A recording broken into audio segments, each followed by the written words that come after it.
जी जी जनाब, इस वक्त जनाब सरपरस्त आला पंजाब जो जनाब जेएलएम की शान और साफा यूनियन का फख्र है, हमारे साथ मौजूद हैं। तो जनाब इस मौके पर आप वो कैसे जनाब वो शेयर करें ना जी, कश्ती निकाल के लाए हैं तूफान से,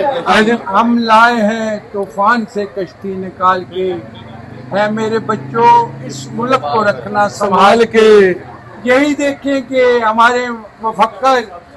जनाब लामा इकबाल साहब ने कितनी बड़ी बात की है कि जब ये हमारा मुल्क बना है, अगर ये आसानी से बनता तो वो कभी ना तूफान का नाम लेते, कि उस वक्त वाकई तूफान था। और जो लोग भी आज़ादी की तड़प रखते थे वो अपने आबाओ अजदाद के साथ इंडिया से हिजरत करके पाकिस्तान में आए, और उन्होंने जो तकलीफें जो सोबते रास्ते में बर्दाश्त की, वहाँ हमारी बहनें, हमारी बेटियां, कई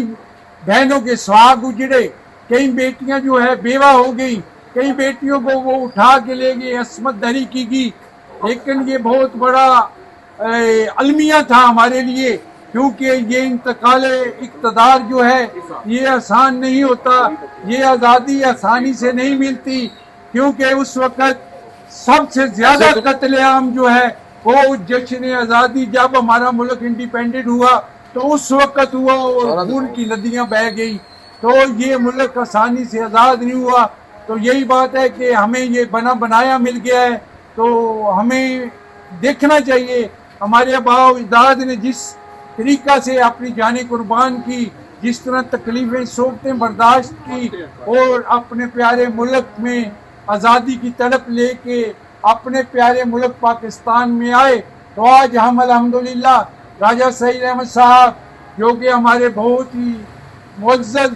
बहुत ही काबिल एहतराम शख्सियत हैं, तारिक दूर साहब यहाँ पे बैठे हुए हैं, और हमारे सलीम साहब हैं, और जितने लोग भी यहाँ पे हाजिर हुए हैं। और आज हम एक ऐद करेंगे यहाँ पे, क्योंकि आज के सूरज को गवाह बना के हम ये ऐद करते हैं कि ये खुदादात मुमलकत जो है, ये पाकिस्तान जो है, ये कलमा के नाम पे जो आज़ाद हुआ था,